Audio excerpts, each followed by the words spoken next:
This is Chesterton Radio, your home for podcasts of works by G.K. Chesterton, plus drama, comedy, mystery, science fiction, big bands, and much more.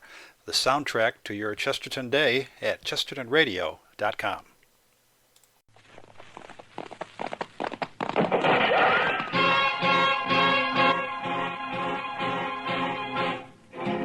Around Dodge City and in the territory on West, there's just one way to handle the killers and the spoilers, and that's with a U.S. Marshal and the smell of Gunsmoke.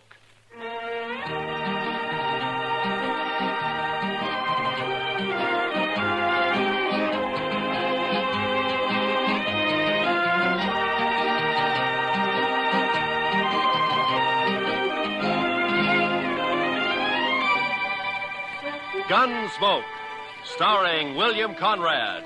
The transcribed story of the violence that moved west with young America. The story of a man who moved with it. Matt Dillon, United States Marshal.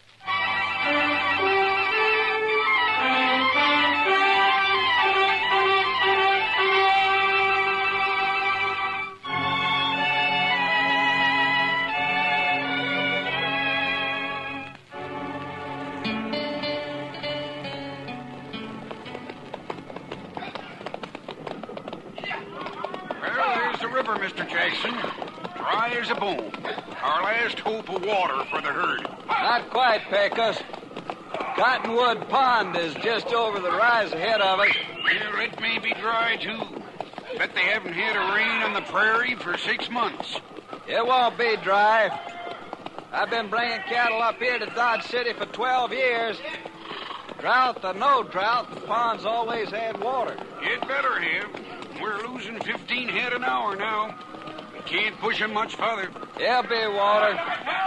With luck, if the railroad's got the cars for us, we can start loading this afternoon. By this time... Hey, sounds like the boys up ahead run into something. Yeah, come on.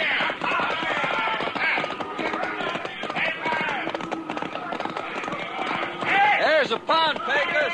Plenty of water. Yeah, I guess you were right. Wonder why the herd's piling up.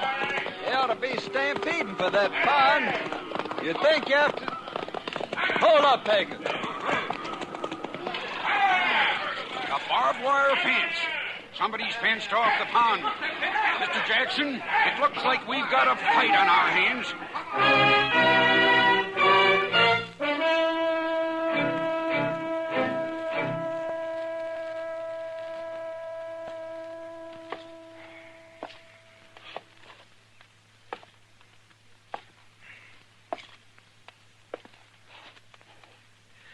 I don't like it, Doc.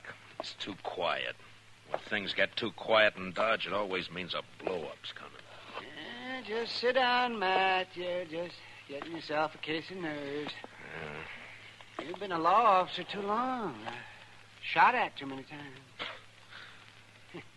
You're getting so you just act like a spooky old horse. You're jumpy and you're gun-shy. Hand me those forceps. Oh, yeah. You mean this? Mm-hmm. Thank you. Yeah. Now, you take me, Matt. I don't rant and rail against fate. I just sit back and take what comes. Yeah, sure, Doc. Mm-hmm. If I get a patient, fine. I steal him blind. And if I don't, well, I keep my hand in setting a broken leg on a dog. Yeah, there. That splint ought to hold him. Matter of fact, I could use a fee or two. Not planning to shoot anybody, are you, Matt? Yeah, if this drought doesn't break, I'm in the mood to shoot myself. That's a bad one, all right. I don't think I've ever seen the prairie as dry as it is this year. Oh, there you are, Mr. Dillon. Well, come on in, Chester. I've been looking all over for you. We've got trouble, Mr. Dillon. Huh? Trouble? Old man Howard just sent a rider in. A trail drive's pulled in from the Big Bend. They're threatening to cut his fences so they can water the cattle at Cottonwood Pond. Well, there's your blow-up, Matt. A real head-on smash. A thirsty herd against that skinflint Howard. Bet I could get myself a few fees out of this before it's over. Good old Doc, always hoping for the best, huh? Now, come on, Chester, let's ride out to Cottonwood.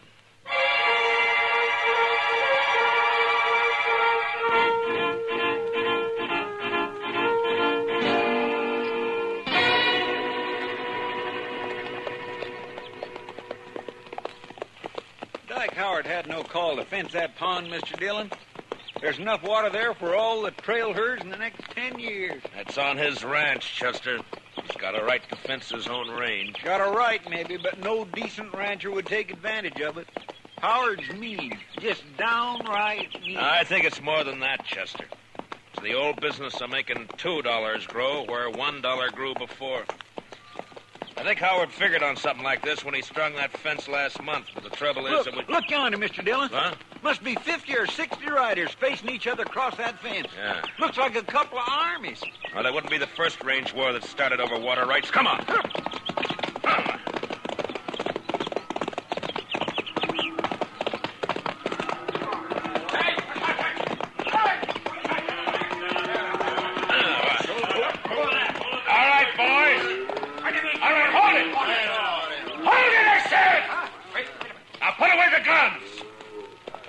Over. Who says so, mister? I do. Who are you? Dillon, U.S. Marshal out of Dodge. Marshal, that man and his gang are threatening to break through my fences and trespass on my property. I demand the protection of the law. You'll get it, Howard. You the owner of this herd? That's right, Marshal. Jack Jackson from the Circle Z spread down in the Big Bend. Maybe you can make this fella see reason. I got a herd of cattle here that's dying like flies for lack of water. Over there, 100 yards, is plenty of water. Only this sneaking crook has fenced it in. How about it, Marshal? Well, it's his land, Jackson. The law gives him the right to fence it. Law? Right. Everything I got in the world's tied up in that herd. There's 25 trail riders there in the saddle I can't even pay wages to if I lose these cattle. Does the law uphold pushing a man against the wall and wiping him out? It wasn't intended to. Howard, why don't you ride up here to the fence and talk, huh? Sure, Marshal. No objections at all. It's my fence, ain't it? Well, nobody's doubting it. Now, look, is there any reason why you can't get together with this man and let him take that herd in and water it? I made him an offer. He turned it An down. offer, $1 a head a day for water, or buy the herd himself for $3 a head. That's a pretty stiff terms, Howard. Better than losing everything like he's gonna do. Why, you dirty All right, loser. hold it, both of you. Now, look, if there's any gunslinging starts, I'm going to be in on it, too, you understand? Howard, I just don't understand you. Most people out here on the frontier stick together when trouble starts. They don't kick a man when he's down. And they don't look on a drought or a blizzard as a chance to make a personal cleaning. Just a minute, Dillon. You call yourself the law in Dodge. All right. Does the law say I can fence in my own land? It does. And never mind your opinions, Marshal. All I want out of you is enforcement of the law. All right, Howard, you'll get it. And that's all you'll get. Jackson, you better have your boys start the herd circling. This mean you're backing him up, Marshal? I'm backing up the law, that's all, Jackson. Then I don't think much of your laws up here. I only enforce them, I don't make them. Now, you better circle that herd. I say you better. I'm ordering my boys to shoot the first man or steer that comes through that fence. Chester, you cover Howard. Yes, sir, Mr. Dillon. And if he orders any of his men to fire a shot, kill him. Be a pleasure, Mr. Dillon. What's the idea, Marshal? You wanted the law enforced. All right, you're getting it. But I'm going to do the enforcing, Howard, not you. So if you're smart, you won't give any orders about shooting. All right, Mr. Dillon, you got a tough job. I guess you're trying to do it fair and square. Man does what he has to do, Jackson. I know. It's like with me.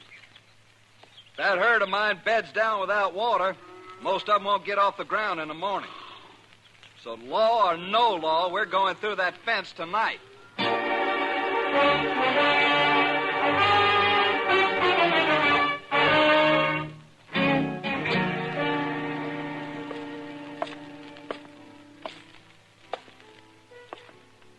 Matt. Huh? Oh, hello, What's the matter? Bad liquor or a busted steak? Neither. How are you? Eager. But you probably noticed that before. Seriously, though, what's wrong? Plenty. One of the bloodiest little range wars you ever saw is just about to break. Out of Cottonwood Pond, I heard about it. Did you hear, too, that I'm back on the wrong side? Here, pull a stool up to the bar. Harry, a drink for Mr. Dillon. No, thanks. I can't stay, Kitty. I gotta try to round up some deputies, and try is probably about as far as I'm gonna get. Old Ton will be siding with the Texas boys against Howard and against me. Maybe you ought to switch sides, Matt. Oh, sure, I oughta. I know, but I can't. If I started making my own rules, it'd mean the end of law and order in Dodge City. Yeah, I just can't do it, Kitty. Much as I'd like to. Well, not for me to say. You're the one who has to decide. Yeah, Chester. What'd you find out? Mr. Hightower down at the railroad depot checked clear through to Topeka. They can't get enough cattle cars here to load that herd out before day after tomorrow. Well, that's that. It's an outside chance anyway. Yeah, I just can't do it, Kitty.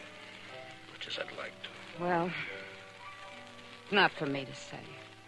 You're the one who has to decide. Yeah, Chester. What'd you find out? Mr. Hightower down at the railroad depot checked clear through to Topeka.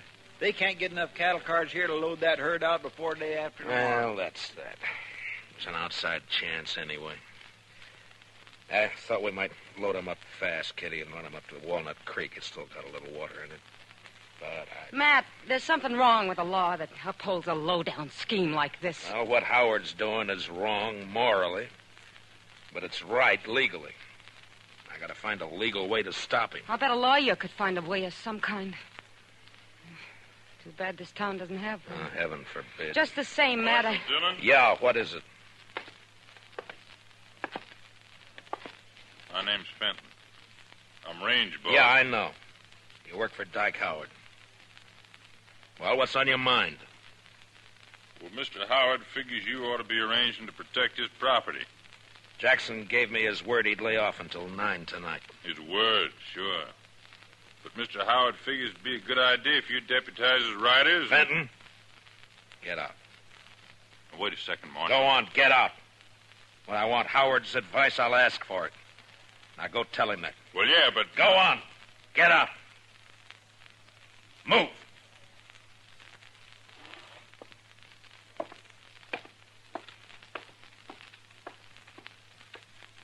Deputize his riders. Sure, he'd like that. Well, it just may come to that, Mr. Dillon. I couldn't get anybody else.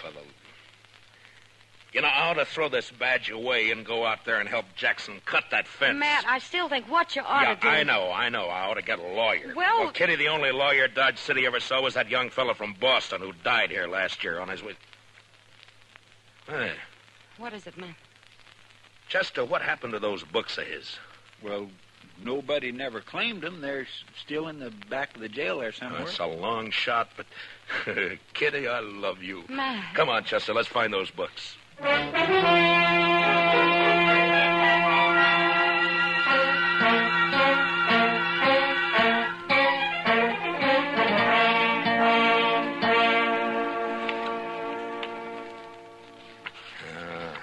don't know, Chester. Take a man a year just to learn what these words mean. Well, I sure can't help you, Mr. Dillon. Looky there. Tort. Replevin. Statutory malfeasance. Why don't they write the laws out in English? Be no work for lawyers. The only thing that might do it is this one. I'm not too sure what it means. Evening, Matt. Oh, Doc, come on in here, will you? I figured I'd bring you a little courage for the battle. What? Might be snakes out at Cottonwood Pond. It's very thoughtful. Yes, sir. Calomel and Irish whiskey. No doctor west of the Mississippi ought to be without him. The calomel's for the woman, you understand? Yeah, sure. Mm-hmm. Of course, a bottle of Jameson might not cure a patient, but it sure makes him enjoy his illness. Yeah. Look, Doc, you've been to school. At least I guess you have. Oh, well, I browsed through a couple. Well, listen to this now, and tell me what you think about this paragraph right here. This?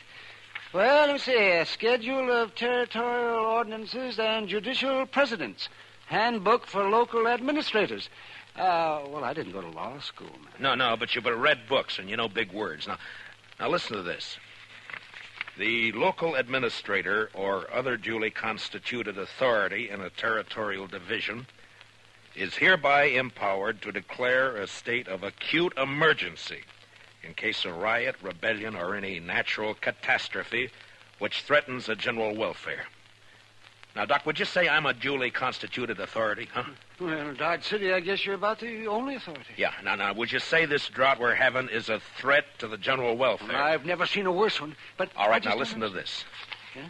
During the period of such emergency, the officer in charge is authorized to seize, confiscate, allocate, or otherwise administer critical materials and facilities in accordance with the common need and his own discretion. All right, Matt. Water is a material. Yeah? And as far as keeping cattle alive is concerned, Cottonwood Pond is a facility. That's all I wanted to know. I don't see how it'll help you, though, Matt. Howard will never stand for it. You're still going to have a pitched battle on your hands. Maybe so, Doc. But at least I'll be fighting in the way I want to fight. Well, come on, Chester, let's go. It's 8 o'clock.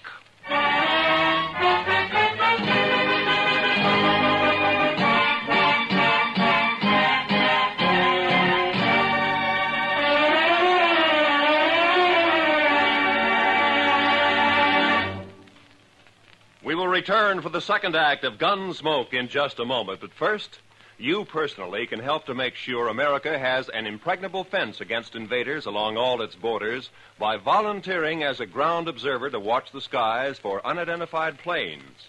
Men and women from teenage up, write or phone your nearest Civil Defense Center. Now, the second act of Gunsmoke.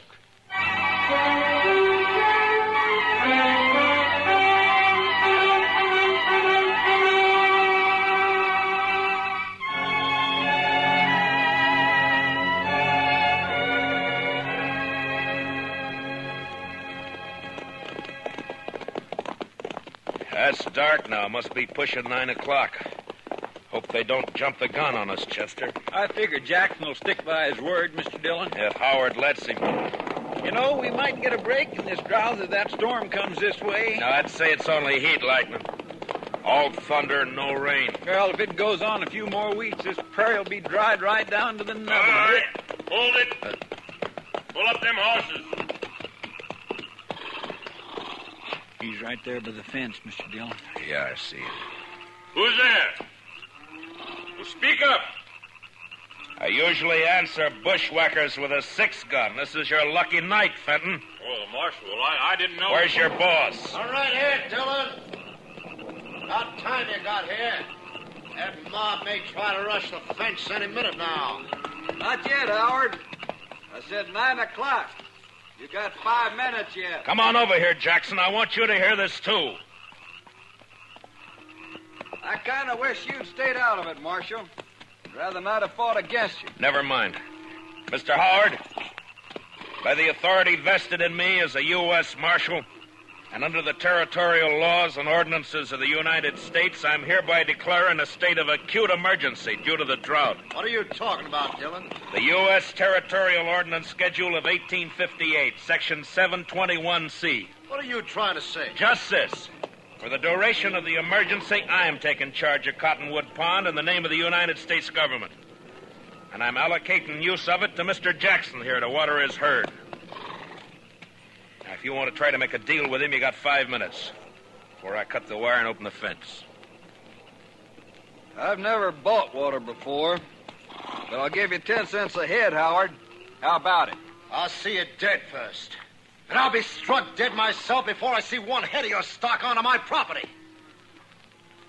Dillon, I don't know what's behind this move. Maybe you've sold out, made a deal of your own. Easy, Howard. If not that, then you've lost your mind. Your 5 minutes are running out now. What are you going to do? Fight! What do you think I'm going to do? Going to resist the law? You call it the law, I don't. Dillon, I'm giving my boys orders to shoot any man who lays a hand on this fence. And that goes for you. Listen to me, Howard. You got a chance to do something that costs you nothing and means life or death to somebody else. And you're refusing to do it. Well, I'm sorry to see it that way. But in any case, this herd gets water. Maybe they will. All right, boys, you heard it. Keep that fence covered. If they want to fight, they'll get one.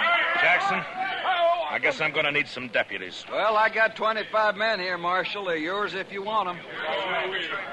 All right, boys. Will you all raise your right hands? Do you swear to uphold the Constitution, ordinances, and bylaws of the United States to the best of your ability, so help you? I do. All right, you're all temporary deputy marshals acting under my orders. Now bunch the cattle in this way and start them through the fence as soon as I open the wire. He won't need much starting, Marshal. They've been smelling that water for hours. Now don't shoot unless you're fired on. If you are, protect yourselves and your herd. All right, let's go.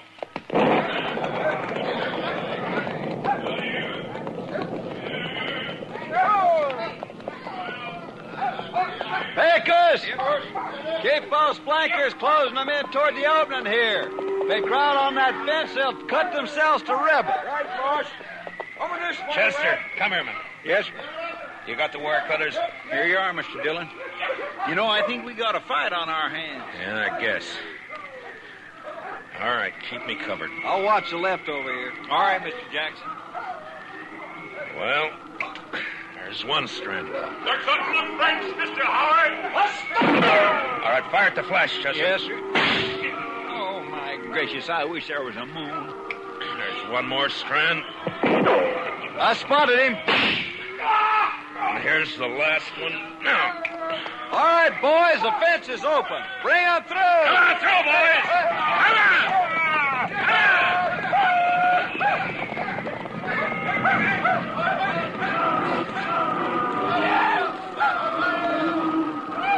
Heads up, Chester. They won't give in this easy. Yeah, you can hear them out there, but you can't see for the dust. Yeah. Wind's coming up off that cloud.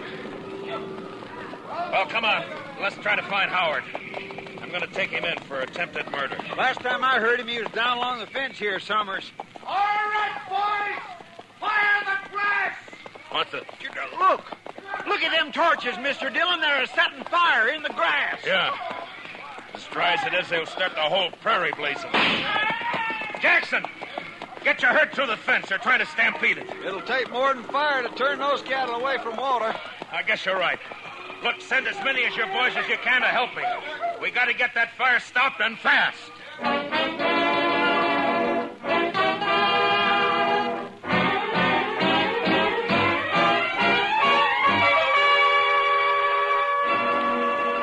I don't know, Mr. Dillon. I don't know if we're winning or losing.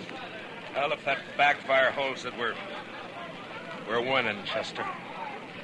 Otherwise... Couldn't have been a worse time. The prairie's dry as gunpowder. Well, at least the herd's safe. They wouldn't leave that pond if the whole world caught fire. Any orders for the boys, Mr. Dillon? Yeah, just have them keep working along the edge of the backfire, Pecos. Beat out any sparks that get across. Huh? Right, Marshal, I got you. Have you seen anything of the Howard gang? Oh, not a sign. I guess they figured they'd done all they could. Yeah, maybe. Mr. Dillon, I'd swear a storm's going to break. I can halfway smell the rain. I don't know about that, Chester. But it's doing one thing it won't help us. What do you mean? Look, the wind's shifting. Starting to drive those flames across the backfire. Well, if it catches there again, it'll get clear away from Yeah, us. it sure will. Now, come on. Let's grab some of the boys and start working behind it. Yes, sir. Go, Dillon. Well, Fenton, I figured you'd be halfway to the Mexican border by now. Well, you figured wrong. You keep your hands still, both of you. One move and it's your last move. That's about the way you planned it anyway, isn't it? You wiped us out, Dillon. That backfire of yours took the ranch house and the barns. There's nothing for us to do now but drift. Only first I'm going to kill you. Hit the dirt, Chester. Fenton, drop the gun. You're under arrest. I'll drop it, you dirt. Dillon. Dillon, Well, you warned him, Mr. Dillon. Yeah, it doesn't matter much now. Look, Chester. Yes, sir. It's jumped the backfire.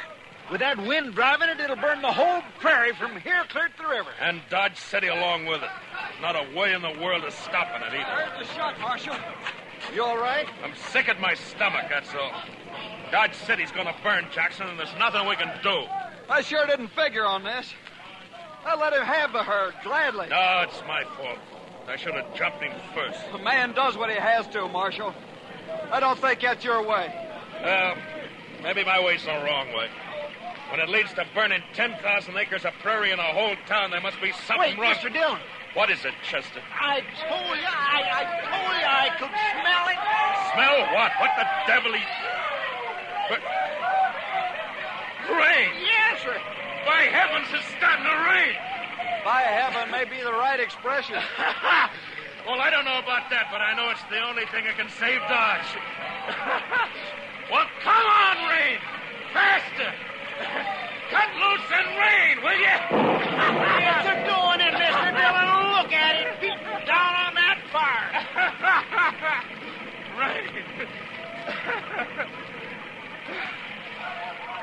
Chester, you know, out here on the frontier sometimes, when a thing like this happens, it makes you wonder if maybe...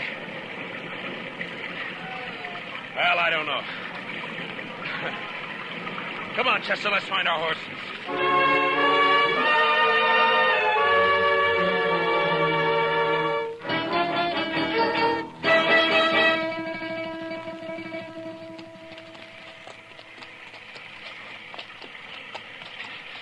It's sure not letting up any, Mr. Dillon. No. We're still quite a ways from town. Let's swing over along the bluff, Chester, and find a place to wait it out for a while, huh? That's what I was hoping you'd say. Come on. Well, it took a long time to break loose, but it's sure making up for lots. Wow!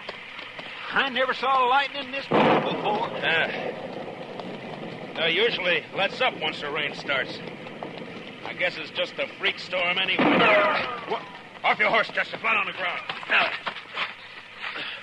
I saw it flash, Mr. Dillon. It come from that lone cottonwood tree. Yeah. It's a bad spot. He's got cover and we haven't. Well, I guess we found out what happened to Mr. Howard. All right, Howard. Come out with your hands up. You're under arrest. Why don't you come and get it, Dillon? We're going to flip a shot at the tree, Chester. Roll away as soon as I fire. Yes. All right. Now.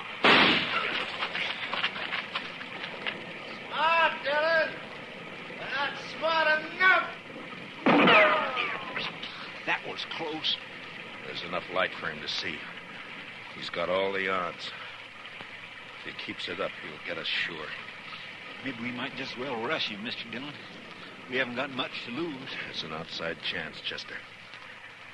And he's bound to get one of us. Yeah, but this way it's both. Yeah, I know. All right. We'll go in on the count of 3. Fan out and move fast. Yes, sir. And, good luck, Chester. Same to you, Mr. Dillon. All right. 1, 2, 3.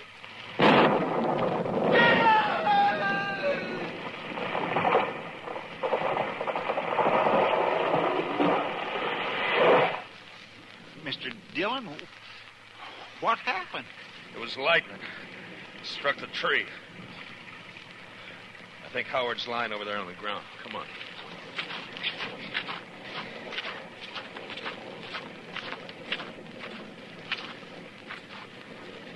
Yeah. He's down, all right. He said he'd be struck dead before he'd ever give in. Well, he was. By heaven, I don't know. The second time tonight. You know, Chester, I think I'm going to change my ways.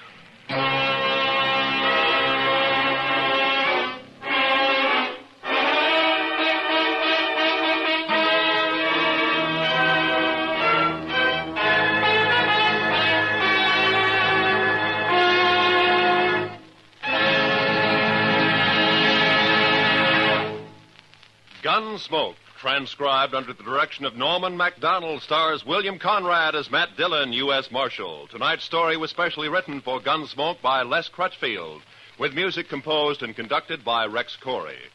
Featured in the cast were Harry Bartell and Lou Krugman, with Joe Duvall, Barney Phillips, and Georgia Ellis. Parley Bear is Chester, and Howard McNear is Doc. Join us again next week as Matt Dillon, U.S. Marshal, fights to bring law and order out of the wild violence. This is ChestertonRadio.com. Jesus commanded his disciples to go forth and preach the gospel to all nations. This they did in word and in deed, More recently, the Second Vatican Council reaffirmed every Catholic's role in this Great Commission. In answer to this call, St. Paul Street Evangelization has developed a unique, non-confrontational approach to this mandate, loosely modeled after the modern pro-life movement. We aren't like many other evangelists that are pushy and in your face. We don't stand and yell on street corners or force anyone to listen to us if they don't want to. Instead, St. Paul Street Evangelization is committed to presenting a positive, passionately Catholic, and non-confrontational presence to a world hungry for the truth. For more information on how you can help, go to www.streetevangelization.com. That's www.streetevangelization.com. This is Chesterton Radio, the true, good, and beautiful at chestertonradio.com.